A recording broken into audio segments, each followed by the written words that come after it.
Assalamualaikum warahmatullahi wabarakatuh. Halo teman-teman, bertemu kembali dengan Bu Fitri di kelas Bahasa Indonesia. Pada video sebelumnya kita telah mempelajari pengertian negosiasi, ciri-ciri negosiasi, dan tujuan negosiasi. Bagaimana? Apakah video pembelajaran tersebut membantu kalian? Pada video kali ini kita akan belajar bentuk, struktur, dan kebahasaan negosiasi. Mari kita simak bersama. Seringkali kita berpikir bahwa negosiasi itu pasti berbentuk dialog atau percakapan antara dua orang kan? Padahal negosiasi nggak selalu harus seperti itu loh. Negosiasi bisa juga berbentuk narasi atau surat. Dalam bentuk narasi, negosiasi bisa terjadi saat seseorang menceritakan pengalaman negosiasi yang sudah dilakukan. Dalam hal ini, negosiasi tidak melibatkan dialog langsung, tetapi lebih pada menceritakan tentang bagaimana proses negosiasi itu berlangsung. Misalnya, kamu ingin menceritakan bagaimana kamu dan teman-teman sekelas berhasil mencapai kesepakatan untuk mengadakan acara di sekolah. Kamu menulis sebuah narasi yang menceritakan proses negosiasi yang kalian lakukan, mulai dari diskusi, pertimbangan, hingga keputusan yang diambil. Meskipun ini bukan dialog langsung, proses tawar-menawar dan pengambilan keputusan tetap terjadi dalam bentuk cerita. Sementara dalam bentuk surat, negosiasi ini biasanya dilakukan melalui tulisan. Kalian bisa mengirimkan surat untuk meminta izin, menawarkan kerjasama, atau bahkan menegosiasikan sesuatu dengan pihak yang lebih formal, seperti sekolah atau perusahaan. Surat negosiasi biasanya lebih terstruktur dan formal dibanding dengan dialog langsung.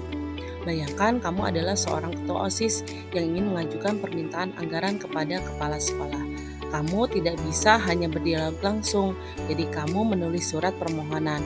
Dalam surat itu, kamu akan menjelaskan kebutuhan anggaran, bagaimana dana itu akan digunakan, dan mengapa permohonan itu penting. Meskipun tidak berbicara langsung kepada kepala sekolah, ini tetap merupakan negosiasi karena ada usaha untuk mencapai kesepakatan melalui tulisan. Bagaimana? Apakah kalian sudah paham tentang bentuk-bentuk negosiasi? Berikutnya kita akan mempelajari struktur negosiasi. Dalam setiap proses negosiasi, ada beberapa tahap atau struktur yang harus kita pahami. Struktur ini membantu kita agar negosiasi berjalan dengan lancar dan mencapai kesepakatan yang baik. Umumnya, struktur negosiasi dibagi menjadi 4 bagian utama, yaitu orientasi, pengajuan, penawaran, dan persetujuan. Yuk kita bahas satu persatu. Pertama, orientasi atau pembukaan, di mana kedua belah pihak yang terlibat dalam negosiasi akan memulai percakapan dengan menyampaikan maksud dan tujuan dari negosiasi. Pembukaan ini penting agar kedua pihak saling memahami apa yang akan dibicarakan dan apa yang ingin dicapai. Misalnya saat kalian akan membeli sebuah barang secara online. Halo, saya tertarik dengan baju olahraga yang Anda jual di situs web Anda. Apakah masih tersedia? Setelah orientasi, tahap berikutnya adalah pengajuan. Pada tahap ini, salah satu pihak menyampaikan keinginan, kebutuhan, atau permintaannya secara jelas agar lawan bicara tahu apa yang kalian inginkan. Setelah pengajuan dilakukan, pihak lain memberikan respons untuk memenuhi pengajuan tersebut. Tahap ini disebut dengan penawaran. Penawaran menjadi inti dari negosiasi. Penawaran terjadi karena adanya pengajuan. Ketika pengajuan, satu pihak bisa saja tidak langsung setuju atau menolak. Maka pihak yang tidak setuju ataupun yang menawarkan saling memberikan penawaran. Dalam hal ini, para partisipan saling melakukan tawar-menawar. Tahap terakhir adalah persetujuan, di mana kedua belah pihak menyetujui hasil negosiasi dan mencapai kesepakatan. Kesepakatan ini harus menguntungkan kedua belah pihak, tanpa adanya paksaan dari pihak manapun. Nah, itulah struktur negosiasi yang perlu kalian pahami.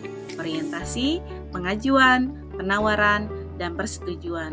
Semua tahap ini penting agar negosiasi berjalan dengan lancar dan menghasilkan kesepakatan yang memuaskan kedua pihak.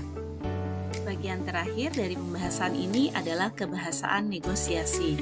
Dalam teks negosiasi, ada beberapa unsur kebahasaan yang perlu kita perhatikan, yaitu pronomina atau kata ganti, kalimat langsung, kalimat deklaratif dan interrogatif, kalimat persuasif, dan tuturan pasangan. Yuk kita bahas satu persatu. Unsur kebahasaan yang pertama adalah pronomina atau kata ganti yang digunakan untuk menggantikan kata benda atau orang dalam kalimat. Dalam negosiasi, pronomina sering digunakan untuk menjaga kesantunan. Contoh pronomina yang digunakan adalah saya untuk merujuk pada pembicara, Anda untuk merujuk pada lawan bicara, dan kami untuk menunjukkan kelompok pembicara.